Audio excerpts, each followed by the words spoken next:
우리 옆에 있는 분들이랑 인사합시다. 주님의 이름으로 사랑합니다.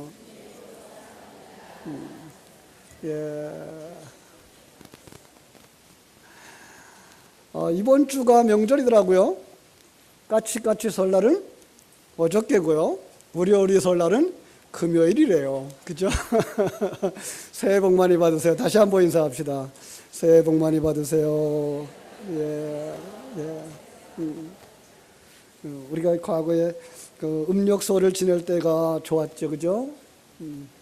때때옷도 있고 엄마 아빠는 그냥 그날 우리 자녀들에게 주려고 좋은 옷 사러 시장에도 가고 그때가 참 기다려졌는데, 요즘은 양력설이 좋은지 음력설이 좋은지 변해가 와가지고 잘 안 돼요. 그죠? 그냥 물질이 너무 흔해가지고 새 옷 사주는 것도 엄마 아빠가 사주면 안 입어버려요. 정말 우리 많은 변화들이 왔는데 그 속에서도 하나님의 영광을 드러낼 수 있는 복된 성도들 되시기를 주님의 이름으로 축복합니다. 금요일 날 올림픽이 시작됐어요. 그죠? 동계올림픽이 시작됐어요. 동계올림픽 속에서 선수들은 무엇을 향해서 달릴까요? 메달을 향해서 달리죠. 그죠? 메달을 향해서 달려요. 저는 그 선수들의 모습을 보면서 얼마나 많은 노력들을 했을까, 저렇게 잘하기 위해서 얼마나 많은 노력들을 했을까, 그래서 실수도 없이 그 일들을 잘 해낼 수 있었을까. 수없이 많은 실수와 수없이 많은 반복을 통해서 만들어내는 그 모습들을 보는 거죠. 바로 신앙도 그렇다라는 생각이 들어요. 우리 신앙생활 말 한마디에서 다 알아듣는 거 아니에요. 예수 믿습니다 한마디 해가지고 그게 정말 예수 생명을 가진 하나님의 사람으로 변화되는 거 아니죠. 우리는 그 속에서 정말 많은 것들을 묵상하고 되새김질하지 않으면 안 돼요. 그 속에 더군다나 성령의 역사가 없으면, 하나님의 역사가 없으면 우리는 거듭날 수도 없고 그 나라를 볼 수도 없고 그 나라를 이해할 수도 없고. 여러분에게 오늘날 본문의 말씀처럼 변화산의 역사가 일어나기를 주님의 이름으로 축원합니다. 변화산의 역사, 맛보아 아는, 천국을 맛보아 아는 그 복된 시간이 이 시간 우리에게 주어지기를 간절히 소원합니다. 우리 흔히 이 본문을 변화산 사건이라고 말하죠. 그리고 많은 설교를 통해서 여러분들이 들으셨을 거예요. 그런데 오늘은 조금 더 다른 입장에서 정말로 우리 주님이 배려한 은혜의 현장으로 들어가는 그런 말씀 되었으면 합니다. 이 사건이 언제 일어났을까요? 이 사건이 언제 일어났는가 아주 힌트를 하나 주고 있는데 그게 앞장에 있는 마지막 절이에요. 앞장에 한번 29절 제가 보겠습니다. 또 물으시되 너희는 나를 누구라 하느냐? 베드로가 대답하여 이르되 주는 그리스도이시니이다 라고 말씀을 했어요. 그죠? 이 말씀을 강조하기 위해 쓰여진 그 동사가 목적격 완료 능동태 분사예요. 이건 이미 완성되어졌다라는 거예요. 이 말씀을 실제로 마가복음 9장 1절에 변화사 사건 이전 주님이 예수 말씀해 주신 말씀에 근거를 해서 그들에게 주어지고 있어요. 자, 빌립보에서 이 베드로의 신앙 고백과 함께 연결되는 것이 자연스럽거든요. 예수님은 이제 제자들에게 물어봐요. 사람들이 나를 누구라고 하느냐? 사람들이 뭐라 그래요? 더러는 엘리야라 그럽니다. 더러는 세례 요한이라 그럽니다. 더러는 선지자 중에 하나라 그럽니다. 예수님은 다른 사람들이 나를 어떻게 보든지 관계하지 않아요. 더 중요한 건 누구예요? 너희들은 나를 누구라고 하느냐라는 거예요. 그렇죠? 너희들은 나를 누구라고 하느냐. 우리 주님의 관심, 바로 여러분들이 주님을 어떻게 이해하고 어떻게 그와 함께하는 삶을 살아갈 수 있을까? 거기에 관심이 있어요. 그런데 그들이 이 말을 이해를 못해요. 주는 그리스도시요 살아계신 하나님의 아들이시니다라고 베드로가 고백을 하거든요. 주님은 굉장히 기분 좋아서 그에게 칭찬을 하죠. 그리고 그에게 이제 내 인생의 마지막에 십자가를 져야 될 거야 라고 말씀을 해요. 마태복음 16장으로 한번 가보겠습니다. 마태복음 16장 28절. 그들에게 주님이 하나의 비밀을 가르쳐 주어요. 정말 신앙 고백을 하고 온 그들에게 정말 하나님의 나라를 이해하고 있는가 생각하신 주님이 이렇게 말씀하셔요. 찾았으면 같이 읽어요. 시작. 진실로 너희에게 이르노니 여기 서 있는 사람 중에 죽기 전에 인자가 그 왕권을 가지고 오는 것을 볼 자들도 있느니라. 자, 앞에서는요, 그 마가복음에서는 뭐라고 말씀하셨는가 하면은요, 그 인자가 천국이 임하는 것을 볼 자들이 있다고 그랬거든요. 그런데 이 마태복음에서는 인자가 왕권을 가지고 오는 것을 볼 자들도 있다 이렇게 말하고 있어요. 그리고 여기 오는 것이라는 단어를 예수의 재림이라고 하는 엘코마이라는 단어를 써서 예수님이 재림할 거라는 의미를 가지고 있어요. 전에 요한계시록을 강해하면서 처음 부활이라는 단어를 설명할 때 성도들은 다 처음 부활에 참여한 자들이라고 기억하시죠? 여러분은 부활하신 분들이죠? 잘 안 믿어져요, 그죠? 우리는 부활은 언제 일어난다고 생각해요? 이 세상에 죽었다가 땅에 묻혔다가 예수님이 재림하시면 그때 일어날 거라는 생각을 가지고 있는데요. 성경은 그렇게 말하고 있지 않아요. 성경은요, 우리를 처음 부활에 참여한 자들이라고 말하고 있어요. 왜 그래요? 부활의 전제 조건이 금방 말한 것처럼 죽는 거죠. 그런데 에베소 2장 1절에 가면은요, 뭐라고 말하는 거면 그는 허물과 죄로 죽었던 너희를 살렸다 그래요. 그러니까 그건 뭐예요? 그게 부활이에요. 여러분들 죽었다가 살아난 사람들이 언제 내가 죽었었죠? 타락한 인간의 모습, 하나님의 생명이 없는 자들의 모습을 죽었다라고 말하고 있는 거예요. 그러니까 이 마태복음 마태복음에서 이야기하고 있는 그 왕권을 가지고 오는 것을 볼 자들도 있다라고 하는 말을 이후에 내가 죽고 그리고 역사가 어느 정도 지나간 다음에 일어날 현상이 아니라 죽었던 우리들이, 지금 제자들이 아직 그거 하고 있는 거예요. 그들이 하나님의 생명을 가지지 못한 자들이기 때문에 이 말을 하고 있는 거예요. 그래서 왕권을 가지고, 인자가 왕권을 가지고 오는 것을 볼 자들도 있다라고 얘기하는 거예요. 그러니까 그들은 죽어 있는 상태이기 때문에 아무리 많은 말을 해도 깨닫는 것 같은데 깨닫지 못하는 거예요. 여러분, 깨닫는 것 같은데 깨닫지 못하는 사람들, 깨닫는다라고 자랑해요. 그런데 깨닫지 못해요. 왜 그럴까요? 세상적인 가치관을 가지고 보고 있기 때문에 그래요. 성경은 이렇게 세상적인 가치관과 하나님의 가치관에 대조를 하고 있고요. 세상 사람들은 하나님의 가치관을 전혀 보지 못하는 자들이라고 말하고 있어요. 그걸 죽은 자라고 말하고 있는 거예요. 그러니까 예수님을 영접하지 아니한 자, 성령을 받지 못한 그 사람들은 타락한 상태고 죽은 자의 상태고 생명 없는 자고 소경이라고 이렇게 얘기를 하는 거예요. 그들에게 예수님이 생명으로 오셔요. 왕권을 가지고 오셔요. 천국으로 임하는 거예요. 이게가 이제 마태복음 16장 28절이 가르쳐주고 있는 말씀이에요. 자, 예수님께서 생명으로 오셨어요. 그러면 죽은 자가 살아나는데, 그 살아나게 되면 어떤 현상이 일어나는가 하면 하나님의 관점을 가지고 하나님의 가치관을 가지고 살아가요. 우리는 이 세상 것을 가지고서 세상의 가치관을 가지고 평가하기를 좋아해요. 저 사람은 이쁘게 생겼네, 저 사람은 못생겼네, 저 사람은 잘났네, 저 사람은 못났네, 저 사람은 똑똑하네, 저 사람은 어리석으네, 이거 평가해요. 그런데 하나님은, 야 이놈아, 그 사람을 누가 만들었는데? 예. 하나님이 만드셨다는 거예요. 하나님이 여러분을 최선을 다해서 최상의 것으로 만드신 줄로 믿습니다.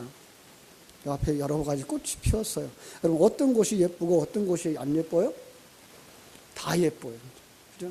작은 꽃은 작은 꽃대로 예쁘고 큰 꽃은 큰 꽃대로 예뻐요. 누가 만들었어요? 하나님 만들었어요. 예. 이게 하나님의 가치관이에요.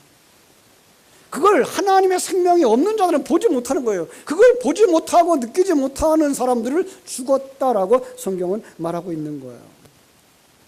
자, 그런데 우리가 이제는 그걸 깨달아 아는 자가 됐어요. 천국을 아는 자가 됐어요. 하나님을 아는 자가 됐어요. 생명을 가진 자가 되어졌고요. 하나님의 가치관을 가지고 살아가는 자들이 되어졌어요. 그걸 누구라 그래요? 거듭난 자. 그죠? 그가 부활한 자. 그리고 하나님의 생명을 가진 자. 그들이 성도입니다. 그러면 교회에 나와 있는 우리는 다 거듭났을까요? 예, 그 과정을 거쳐가고 있는 분들도 있고 거듭난 분들도 계십니다. 우리 교회 처음 오신 분들은 난 예배 시간에 들어오실 때 저 뒤에서 안내하는 안내원들에게 설교 요약을 달라고 그러세요. 이렇게 조금 더 쉽게 제 설교를 한 장에다가 이렇게 양면으로 복사를 해서 그걸 나누시면 설교를 놓치지 않고 들을 수 있고 그것을 다시 한번 점검해 볼 수 있어서 빨리 이해할 수가 있어요. 왜냐하면 제 설교가 조금 어려워요, 사실. 세상 이야기로 하자면 제가 이 엉뚱한 이야기를 잘해요. 그러나 하나님의 관점에서 보는 설교를 하려고 애를 써요. 왜냐하면 세상적인 가치관을 넘어선 이야기, 하나님의 가치관과 하나님의 관점을 가진 이야기를 하고 있기 때문에 그래요. 오늘 본문도 그러한 가치관이 없으면 이해가 아주 어려운 부분이기 때문에 그래요. 18장 예수님이 제자들에게 물었어요. 금방 앞에서 얘기한 것처럼 사람들이 나를 누구라고 하느냐 그랬더니 제자들 얘기해요. 이런 사람이라고 그러고요, 저런 사람이라고 그러고요. 그렇게 얘기해요. 예수님은 불신자들이 어떻게 하나님을 평가하는 거 듣고 싶지 않아요. 중요한 건 누구예요? 여러분들이 예수를 아느냐라는 걸 묻는 거예요. 베드로가 대답해요. 주는 그리스도시요 살아계신 하나님의 아들이신다고 대답을 해요. 숙제로 드릴게요.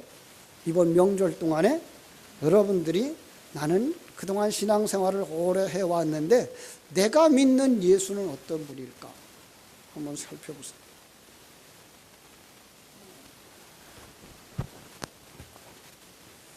자칫 우리가 예수를 우상으로 섬길 수 있어요. 하나님을 우상으로 섬길 수 있어요. 아니 지금 예수님을 따라오는 제자들이 느끼는 그 신앙은 바로 그런 부분이었어요.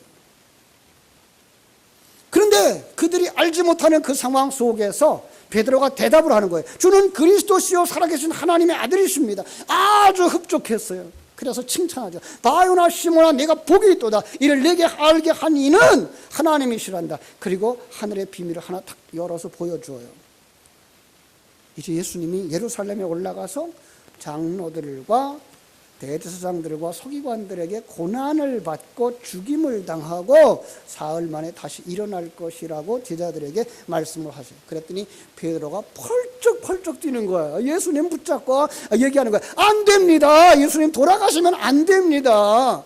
금방 신앙 고백을 했던 베드로 믿음 있는가 해서 이 하나님이 하시는 일을 보여줬더니 그는 아직도 세상적인 가치관과 관점을 가지고 예수님의 일을 가로막는 거예요. 베드로 뭐 하고 싶어요? 출세하고 싶은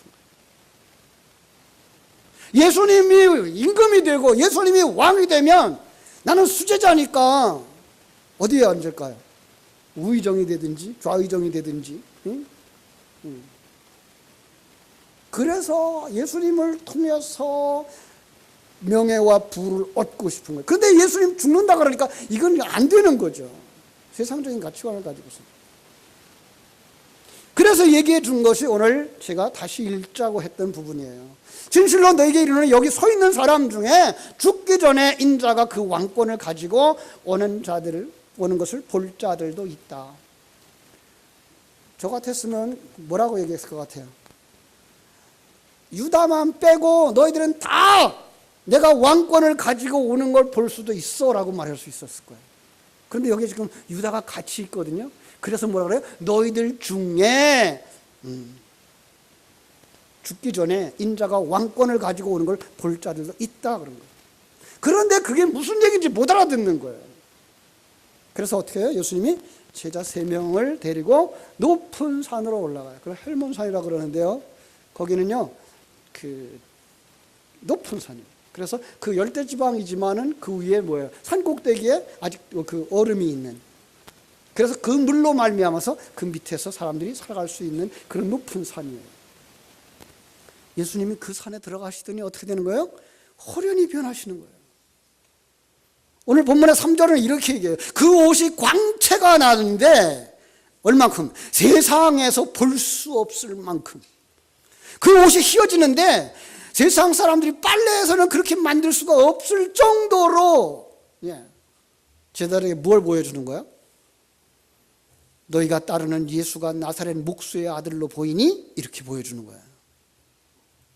너희가 따르는 예수를 이 땅에 다윗 왕국이나 회복시켜주고 이스라엘의 메시아라 될 줄로 아니? 이렇게 보여주는 거예요. 너희가 따르는 예수는 너희를 출세시켜주고 너희들을 배부르게 만들어주는 너희의 우상인 줄 아니? 이렇게 말씀하시는 거예요. 아니, 이 예수는 전능하신 하나님이야. 태초부터 전부 하나님과 함께 계셨던 성자 하나님, 이 어둠을 밝히러 이 땅에 오신 빛이야. 그 목소리가 어디에 담겨 있어요? 그 광채 나는 모습에 담겨져 있는 거야. 그 옷이 휘어진 데 나타나는 거야. 그게 뭐예요? 빛이 발산되는 그런 모습이에요. 그들이 눈이 부셔 어쩔 줄 모르죠. 그런데 이해를 못해요. 그런 모습을 보는 주님 얼마나 안타까웠을까. 요한복음 1장에서 이 말씀을 어떻게 말하죠? 빛이 어둠에 비추되 어둠이 깨닫지 못하더라. 그가 자기 땅에 오매 자기 백성이 영접지 아니하더라. 아니, 영접할 수 없는 상태. 빛이 오셨지만 빛이 오신지 뭔지 모르는 상태. 왜 그래요? 죽었기 때문에. 왜 그래요? 소경이기 때문에. 누가 그래요? 거듭나지 못한 자들. 여러분, 오늘 예수 안에 다 왔다고 말하는 우리도 그럴 수 있어요. 교회 안에 나와 있는 우리들이 그럴 수 있어요. 그걸 바라다보는 하나님의 마음이 얼마나 아플까. 병든 자식을 쳐다보는 아버지의 마음은 아닐까. 아니, 병든 아기를 바라다보는, 그죠? 마땅히 울어야 될 때 울지도 아니하고 병들어 있는 그 자식을 바라는 어머니의 마음은 아닐까?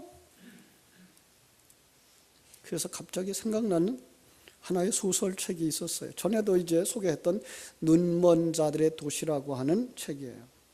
이 작가는 이 사라마구라고 하는 일본 사람인데요.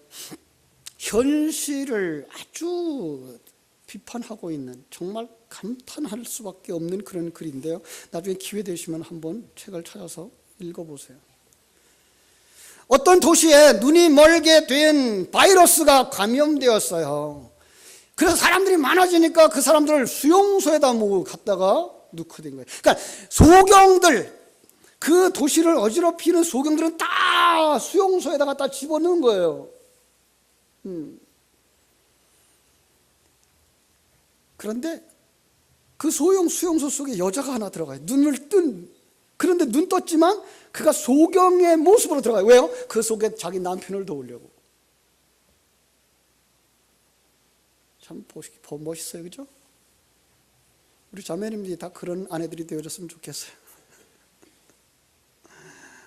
소경이 되어져서 어떻게 할 수 모르는 그 남편을 도우려고 소경 노릇을 하고 거기에 들어간 거예요. 자, 그래서 그 여인의 눈으로다가 그 수용소의 모습이 보여지기 시작하는데요. 말로 표현할 수 없도록 처참한 거예요. 그럴 수밖에 없잖아요. 보지 못하는 사람들끼리 사니까요. 그죠? 그냥 더럽기가 한이 없죠. 청소할 수가 없어요. 그들은 청소를 한다고 쓰러다가 어디다가 가요? 그 자리에다 놓는 거잖아요. 불결하기가 이루 말할 수가 없어요. 지저분한 건 말할 수가 없어요.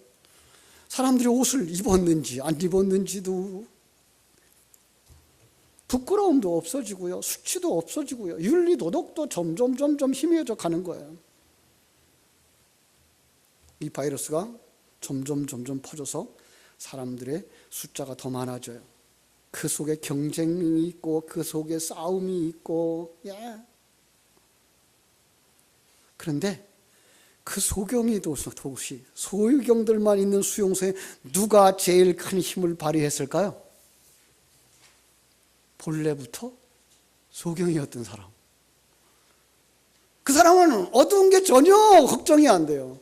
아니, 그리고 맹인용 지팡이 하나만 가지면은요, 눈뜬 사람들처럼 수용소를 다 지배할 수 있는 거예요. 그래서 그 사람이 뭐예요? 눈먼 자들의 도시의 슈퍼맨이 된 거예요. 거기에 우리에게 보여주는 게 뭔가 하면, 악의 세상에서는 그 악한 세상에 익숙한 자가 유리하고 권력을 잡더라는 것을 상징적으로 보여주는 거예요. 그래서 그는 그 눈먼 도시에서 억지와 폭력으로 부를 축적하고 그들 속에서 우두머리가 되죠. 비록 정부에서 주는 양식에 의지하여 살아가는 이들이니까 그것 가지고 씨름하는, 정말 보잘것없는 것들 때문에 싸우고 보잘것없는 것 가지고 가졌다라고 자랑스러워하는 그런 모습이기는 하지만 그걸 세력으로 삼고 살아가는 거예요. 이걸 보면서 저는 탕자의 돼지우리간 생활이 생각났어요. 여러분, 탕자가 돼지우리간에 가서 돼지들의 열매를 먹었다. 그건 뭐가 된 거예요? 탕자가 그냥 거기 돼지가 된 거예요. 지금 여기는 지금 소경을 하고 묘사하고 있지만 그 탕자의 비유 속에서는요, 그들이 다 뭐가 된 거예요? 그들이 다 돼지가 된 거예요. 돼지들의 싸움. 그게 뭐예요? 눈먼 도시의 싸움. 우리가 살아가는 이 세상에 하나님의 생명을 모르는 자들, 하나님의 그 계획을 모르는 자들, 하나님의 그 가치관을 모르는 자들의 삶이 바로 그런 거예요. 이 도시 사람들은 모두가 눈을 멀었기 때문에 자기들이 얼마나 불결하고 얼마나 더럽고 얼마나 추한지 나중에는 냄새도 몰라요. 그죠?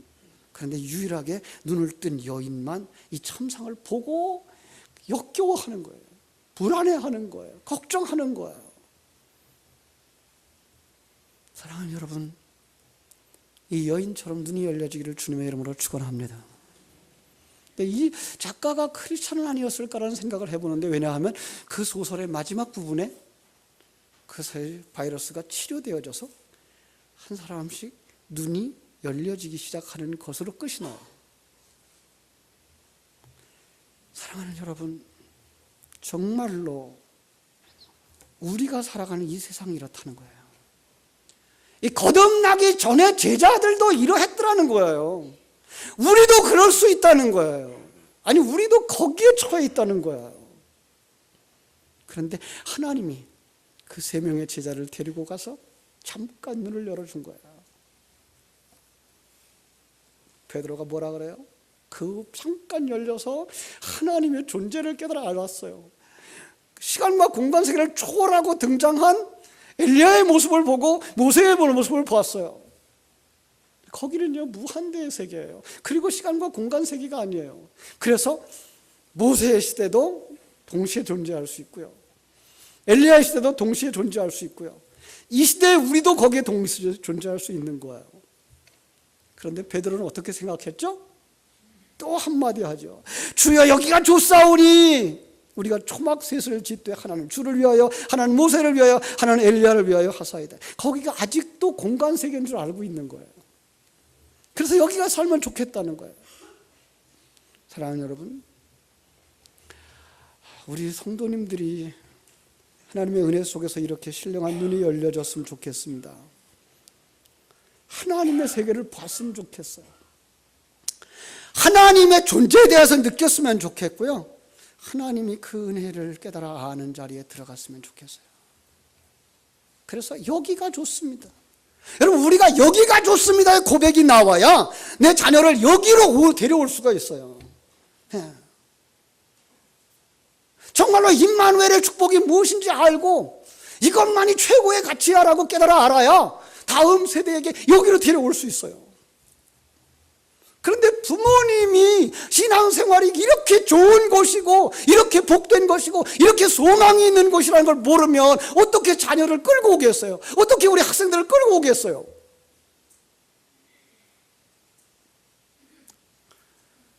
이번 명절을 통해서 정말 여러분 속에 하나님이 함께 하심에 그 감격들을 회복하고 가족들에게 나누어주는 축복의 시간들이 되어지기를 주님의 이름으로 축복합니다. 여러분 그거 안 보이거든 오늘 밤 집에 가지 마세요. 밤새워서라도 하나님의 세계가 얼마나 크고 놀랍고 그것이 소망이 되는지 우리가 목숨 걸고 갈만하고 이 세상과 버리고 갈만하고 그것을 추구할 만한 그 가치가 있는 것인지를 깨달아 알고 누리고 풍성해지고 기쁨이 충만하고 감격이 충만할 때까지 매달려 기도하시라고요. 너무 무리한가요? 예, 구해야 돼요. 그 은혜는 우리가 구할 수 있어야 돼요. 그 은혜를 사모할 수 있어야 돼요. 왜냐하면 주님이 우리를 그렇게 원하고 계셔요. 너희들 교회 안에 들어가 있잖아. 너희들 예수 믿는다고 하잖아. 그런데 예수 믿는 너희가 너와 함께 하고 있는 내 모습을 모르면 어떡해. 내가 너희를 데려가려고 하는 그 천국이 얼마나 좋은지 모르면 어떡해.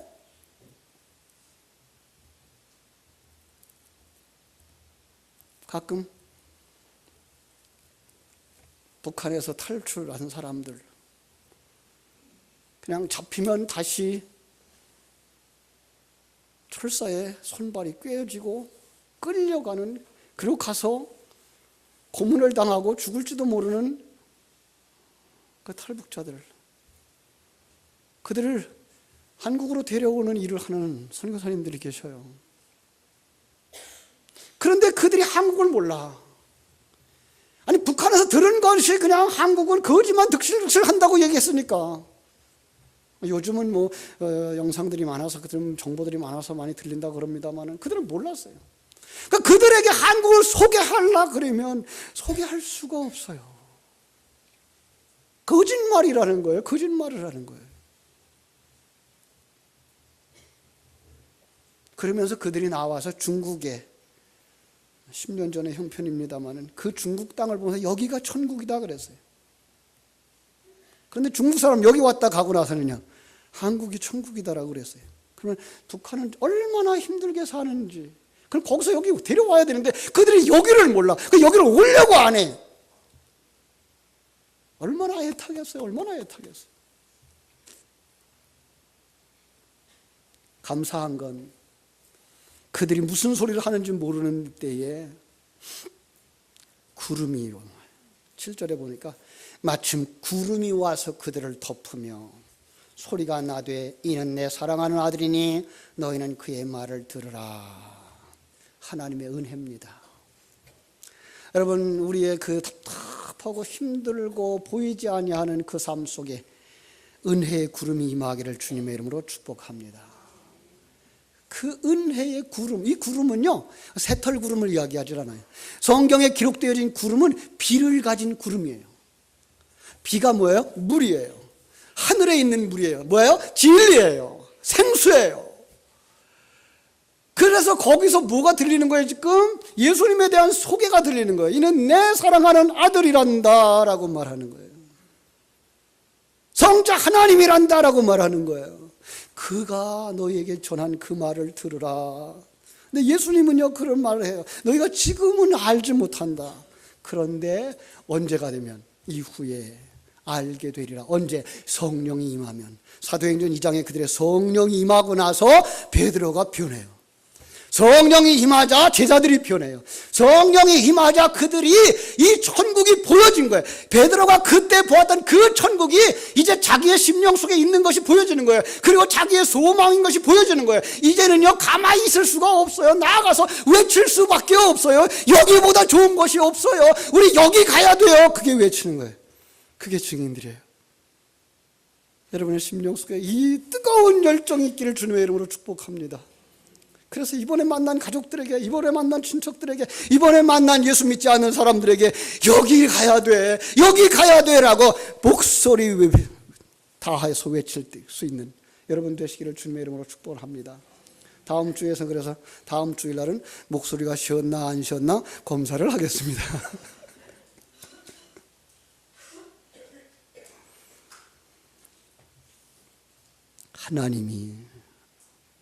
하나님이 우리에게 보여주고자 하는 그 천국은 세상의 그 어느 곳으로도 비교할 수 없는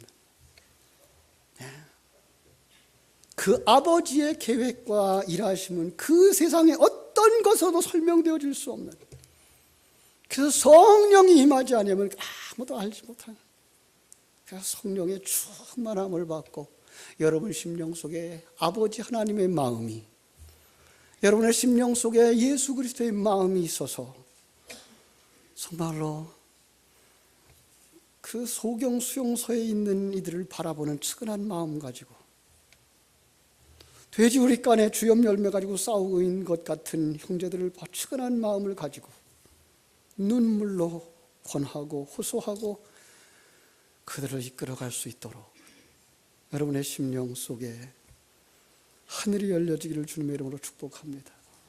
여기가 좋습니다.